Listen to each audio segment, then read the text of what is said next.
tardado 40 años en que me traiga aquí. Pero siempre he hablado de la torre, siempre he hablado muy bien y sobre todo es que tenéis un tesoro para mí, que estudié filología, soy filólogo, que es Quevedo. Quevedo es el autor de la lengua y del estilo en el barroco.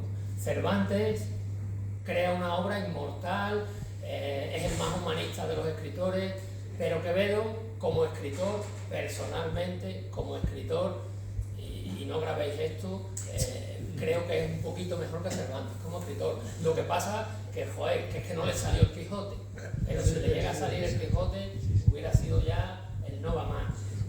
Voy a hablar no de todos los autores, y no voy a hablar de algunos.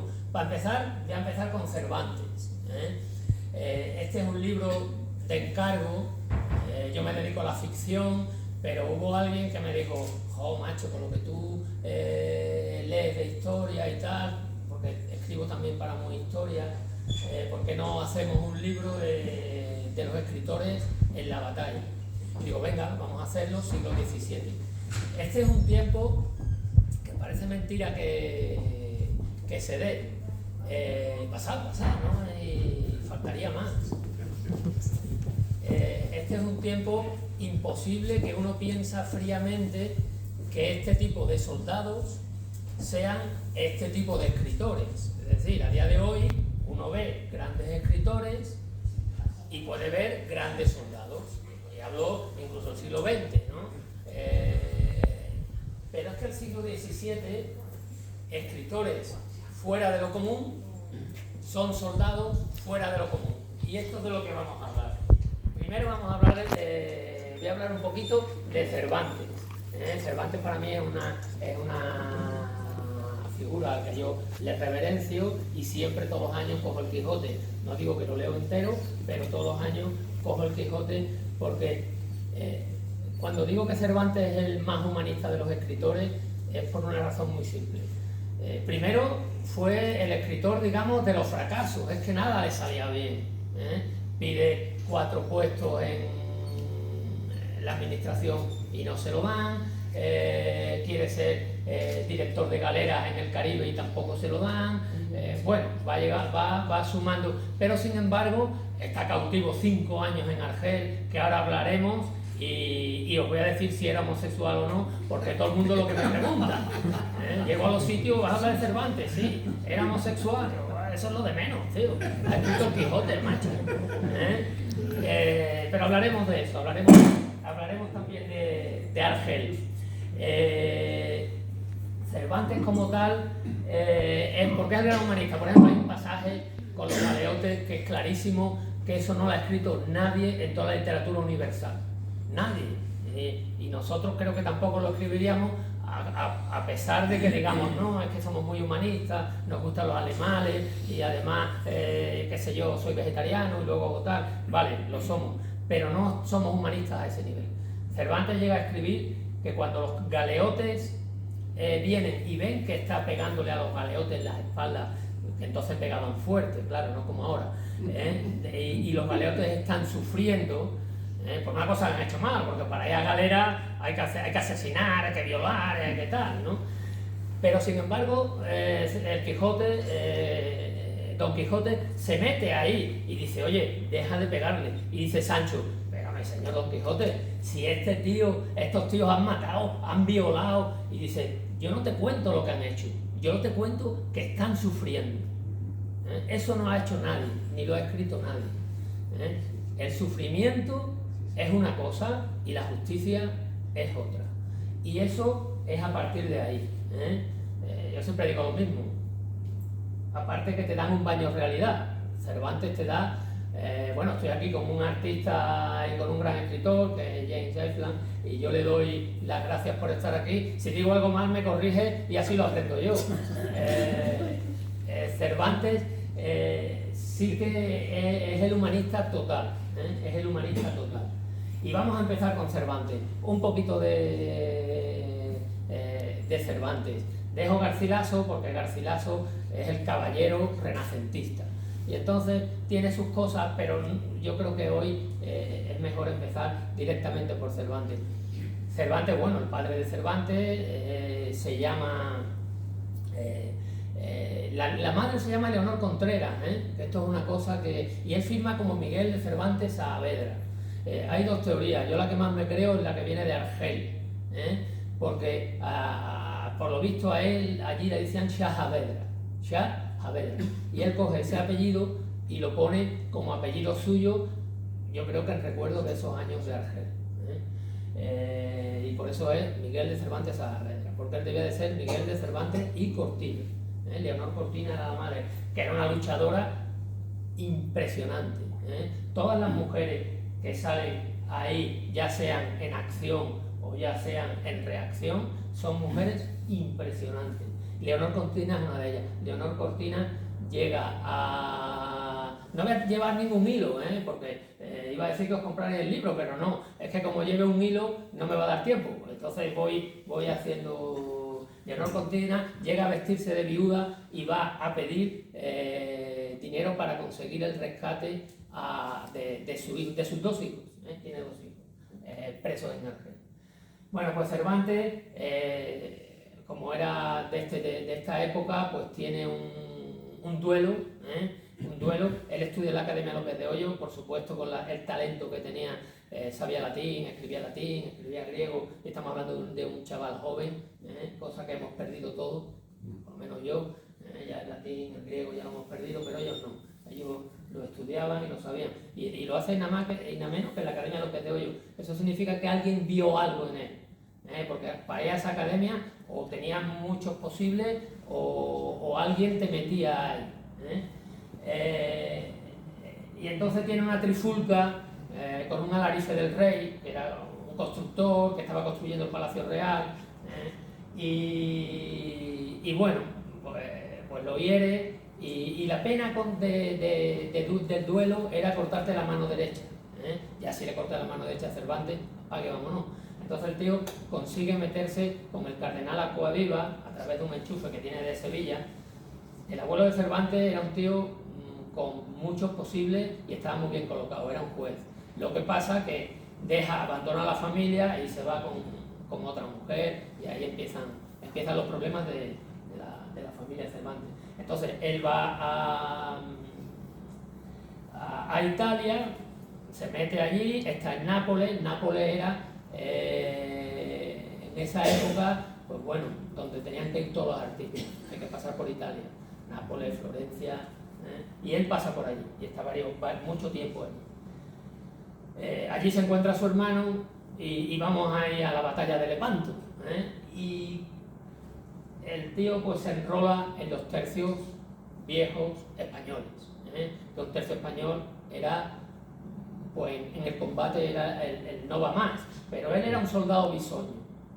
Todo lo que se ha escrito de que Cervantes mandaba el esquife en la galera y tal, eso no es cierto, y a día de hoy se está borrando de los libros de texto, porque Cervantes llevaba 7 meses en el ejército y era un soldado bisoño. Soldado bisoño, bueno, sabéis lo que es una persona bisoña, pero eso viene de bisoño, del italiano, de cuando llegaban los soldados españoles allí, que llegaban sin nada, es decir, gente de Castilla, gente de Extremadura, gente de Andalucía, que llegaban. Entonces la palabra bisoño era necesito, entonces siempre decían yo necesito algo, tal. Entonces Cervantes, como soldado bisoño, embarca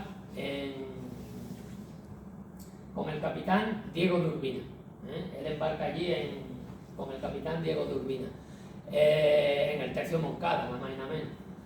Y ahí, pues, don Juan de Austria está preparando, pues, una flota junto con la Santa Sede y los venecianos para ir en busca del turco. España es quien para al imperio turco. Lo para, y además se ven claro, hay murallas en Luxemburgo, los paran en Viena y sobre todo lo paran en el Mediterráneo. Luego no termina el trabajo porque, bueno, surgen otro tipo de cosas, pero Cervantes embarca ahí. Él está en la galera marquesa y tiran rumbo al Golfo de Corinto, que es Lepanto, hacia Lepanto. Allí se encuentran con las tropas de Alí Bajá. Dicen que él está enfermo y que se dirige a Diego de Urbina ese día, el día de la batalla. Imaginaros una batalla con 300 galeras y otro tipo de naos y otro tipo de naves y otras 300 por otro lado, con 30.000 hombres por un lado y 30.000 por otro, de los cuales 30.000 se quedan debajo del agua en ese día.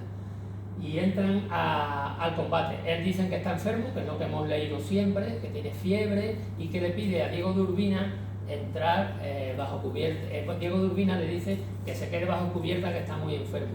Y él dice que no, que quiere estar en el sitio de mayor riesgo y fatiga. Bueno, en el esquife no puede estar un tío enfermo para empezar, porque perder el esquife es perder la galera. El esquife es un barco, si está en la galera, donde van los remeros, el esquife es un barco que va aquí cruzado, un barquito, un barco más pequeño, que va aquí cruzado por si hay que hacer algún tipo de desembarco o porque si hay que utilizarlo en combate para acercarse a otra nave. Entonces, las batallas de galeras, ellos iban maniobrando, los galeotes iban al remo y la idea era entrar por el cuarto o quinto banco. Es decir, yo entro por el cuarto o quinto banco, arraso con eso y ya intento tomar la galera. ¿Qué es lo que pasa? Que aquí está el esquife. Está el esquife y el fogón, que es lo que hay que defender. Aquí está el esquife. Aquí van los 10, 12 soldados veteranos de los tercios más duros que hay, que son los llamados hombres de Levante. Alonso Contreras dijo: yo soy un hombre de Levante, acabo de llevar a Nápoles y me dicen que si soy un hombre sin alma. Lo era. Alonso Contreras era un hombre sin alma. Pues igual, eran hombres de Levante, eran lo peor. Entonces él llega ahí y puede que estuviera ahí, bueno, en el fragor del combate ya tenían la galera marquesa donde estuvo Cervantes, fue el sitio más peligroso, el ala izquierda. En el ala izquierda fue donde se zurraron del Olimpo, tuvieron 40 bajas y no sé cuántos heridos. Diego de Urbina muere ahí. Entonces Cervantes pudo estar, pero no estaba, porque tiene que ser gente que maneja el arcabuz. Encargar un arcabuz se tarda unos 5 minutos. O sea, 5 minutos te da tiempo a que otro tío con un hacha pues te dé, ¿no? Entonces ellos tenían arcabuces, tenían ballesta, que cargar la ballesta tampoco era fácil, había que tener mucha fuerza, porque llevaban un artilugio y luego llevaban picas, luego llevaban ya al arma ya hachas para que iba a subir, le cortaban los dedos pero no pusiera la mano donde no debía, y sobre todo también llevaban en última instancia ya, porque eso no se podía tirar, a cal y aceite hirviendo, con cuidadito, unas ollas que llevaban y tal.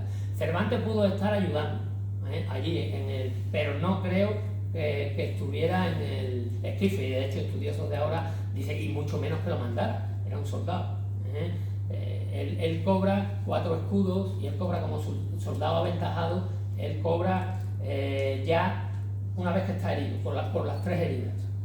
A Cervantes lo hieren 3 veces ahí, si está en el esquife, con más motivo, pero si no está también.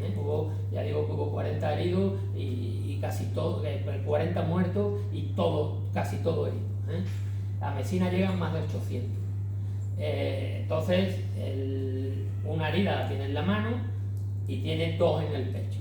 Tarda 8 meses en recuperarse, porque Don Juan de Austria lleva a todos los heridos, recogen, tiran al agua los heridos enemigos, eso es así, lo hacen así, tiran al agua los heridos enemigos. Bueno, primero le quitan a los heridos enemigos todo lo que tienen, a los muertos que quedan encima del barco también le quitan todo lo que tienen, porque siempre, en los combates, siempre existe lo que es no lo entendáis como una rapiña, sino que bueno, entendámoslo como aprovechamiento, ¿no? Entonces al enemigo, más de 1,5 millones de escudos cogen de la galera de Alí Bajá, o sea que llevaba muchísimo dinero, porque ahí van pagando. Don Juan de Austria pasaba igual, el que pierde ahí ya sabe lo que le ocurre. A Alí Bajá le cortan la cabeza, hay varias teorías, la más esto es que de un arcabuzazo en la cabeza con el arcabuz, pues se la arrancan. la otra dice que don Juan de Austria, cuando don Juan de Austria mandaba, cuentan también, pero claro, si hago yo esto lo hago estupendamente y lo pongo muy bien a don Juan de Austria, pero si lo hace otra persona que tendría sus enemigos, pues no. Un hacha en una mano y la espada en la otra, dice que él es el que sube la galera y tal.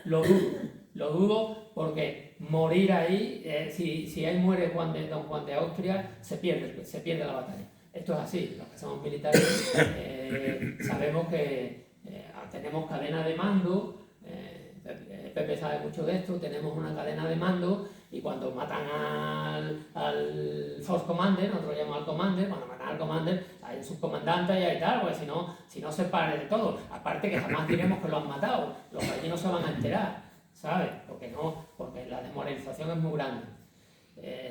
Entonces llegan, termina la batalla de Lepanto y se aprovechó muy poco. La batalla de Lepanto se aprovechó muy poco. ¿Y por qué se aprovechó muy poco? Porque los venecianos no tenían muchas ganas de que los españoles anduvieran por ahí haciendo de las suyas. Y de hecho, Quevedo y el duque de Osuna le hicieron muchísimo daño a los venecianos un poquito posterior. La batalla de Lepanto en 1571. Ellos ya están en pleno siglo XVII. Luego, bueno, Cervantes está en todas partes, porque dicen, está en Lepanto. No, estuvo en Lepanto, pero luego está 4 años más combatiendo con las manos así. Bueno, pero es que los tíos eran muy duros, no como ahora. Pues sí, iban con las manos así, y combatían, y peleaban, y lo volvían a herir, y tenían una herida en una pierna, y bueno, eran tíos que... y luego resulta que escribe el Quijote, yo es que no lo entiendo, macho. O eres una cosa o haces la otra, no puede hacer las dos, joder. Pues él lo hace. Y cuando llega, bueno, en la toma de la goleta coincide con Francisco de Aldana, que Francisco de Aldana, para mí es el soldado total. Francisco de Aldana, para mí es el soldado total. Tuvo muy poco tiempo en España porque él nace en Italia. Pero coincidió la toma de la goleta. Van los dos con don Juan de Austria. Lo que pasa es que Francisco de Aldana era prácticamente un maestre de campo, era un capitán. Y Cervantes no era nadie. Era un soldado que entre 12.000 o 14.000 no van a tenerlo, ¿sabes? No se van a conocer, ellos dicen que se conocen. Hay un poeta que escribe una Laudatio, hay a Francisco de Aldana, él también lo hace, Cervantes también. Si Cervantes se entera que ahí está Francisco de Aldana, sale corriendo y le da igual el turco y lo que sea, porque lo que quería era conocerlo. El poema termina diciendo Aldana, ahí entre exclamaciones. Luego, bueno, hace sus combates y luego deciden su hermano y él volver a España. No se sabe muy bien por qué, pero deciden volver. Embarcan en la galera Sol y tienen la mala suerte. Bueno, no iban solos, porque los berberiscos estaban siempre ahí al acecho y hay una tormenta, una gran tormenta. Y entonces la galera Sol se pierde de ellos. Y con la mala suerte de que hay piratas berberiscos. Normalmente eran renegados, y lo captura, eran 4 naves artilladas y lo captura, tienen un combate, y tienen 12 muertos, pero al final se tienen que rendir, y lo captura el Mamí, que es un renegado albanés. Los renegados, ¿por qué cogían a los renegados los argelinos? Porque conocían la costa. Había muchos renegados, también morisco, español. Bueno, era la época también de la expulsión de los moriscos, está un poco anterior, pero ya había problemas con los moriscos. Y lo capturan y se lo llevan a Argel. En Argel está 5 años. Él escribe los tratos de Argel y parece que los baños de Argel estaba allí de veraneo, pero no, era duro aquello. Lo que pasa es que había 2 tipos de cautivos. Los cautivos de consejo, que estos estaban listos, eso no vivían. Es decir, porque no. Y los cautivos de rescate. Cervantes es un cautivo de rescate porque lleva dos documentos. Uno firmado nada menos que por don Juan de Austria y otro que firmó mucho. No es que Cervantes fuera, no, firmó mucho. Don Juan de Austria, pues en ese aspecto era un tío magnánimo y lo hacía bien. Y luego otro del duque de César. Entonces lo vieron y dijeron, bueno, pues pedimos un dineral, 500 escudos. 500 escudos a día de hoy puede ser 1,5 millones de euros. Yo que sé, una barbaridad para una persona como era su padre, que era prácticamente cirujano barbero, ¿no? No era como ahora, un cirujano que opera corazón abierto. Apenas sin agua en el río. Eso ya nos pasó a los españoles también en el siglo XX, o sea que no aprendemos. Y cuando llegan allí se enfrentan y ya está todo perdido. En el momento que tiene los 4 cañonazos, ¿qué es lo que le pasa? Porque de los 12.000 hombres que llevaba, 6.000 eran bisoños. 6.000. Pues claro, lo que hablábamos de Cervantes, los bisoños van atrás y no puedes llevar la mitad. No puedes llevar. ¿Por qué? Porque pasó lo que pasó. En cuanto fue el fuego, Aldana lo dice, le dice: majestad, que con 4 cañonazos tenemos a un montón de gente debajo de los carros. No, tío, tú aguantas el cañonazo, te lo llevas y luego irás al cielo, si vamos a rezar por ti. Pero no te puedes ir, porque si te vas, ya ahora qué hacemos, ahora nos rompen el flanco, tal, cual. Entonces Aldana lo ve y se lo dice, majestad, esto tal, y le dice: majestad, por Portugal, váyase, ahora que está a tiempo y tal. El rey era un caballero de primer orden y dice: por Portugal, yo me quedo aquí y yo tal. Total, que entran al combate, ya aquello es un desastre. Y hay una parte buena que la cuenta Cosme de Aldana, que no sé si será verdad. La cuenta Cosme de Aldana, que bueno, está en un fregado así, imaginaros un fregado ahí, con espada, pica, flecha, arcabuces, tal, humo, no ve y tal. Entonces Aldana cae del caballo, que para tumbar del caballo a Francisco de Aldana ya había que darle fuerte. No eran gente que cayera del caballo con una facilidad, no tenían ninguna facilidad, es muy difícil tumbarlo del caballo. Es más, cambiaban el curso de la guerra con la caballería en aquel momento, hasta que llega el gran capitán y les explica que un español bajito y tal puede tumbar a toda la caballería francesa. Entonces cae del caballo, el tío ya está ahí con su espada y tal, y dice el rey: Aldana, toma tu caballo, ¿qué tal? Bueno, tenía ahí, pues bueno, todo esto lleno de berberiscos y de rifeños pendientes de acabar con su vida. Y le dice: majestad, ya no es tiempo de montar caballo, ahora es tiempo de morir. Y hizo lo que yo voy a hacer ahora, saltar, ¿no? Saltó sobre todos y sobre todo pues desapareció. El cuerpo de Francisco, se recogieron varios cuerpos porque en Portugal pagaron muchísimo dinero. Si era 500 escudos lo que costó Cervantes, ahí había nobles de una altura, bueno, toda la nobleza de Portugal. Entonces en Portugal corría un dicho de que todo el oro de Portugal lo tenía en sus arcas el sultán de Marrakech. ¿Por qué? Porque estaba intercambiando. Por supuesto, el rey nunca apareció y ya la leyenda del rey Don Sebastián, que volverá y que todavía están esperando los portugueses a que el rey Sebastián vuelva a hablar con los portugueses. Y yo trabajé mucho con ellos en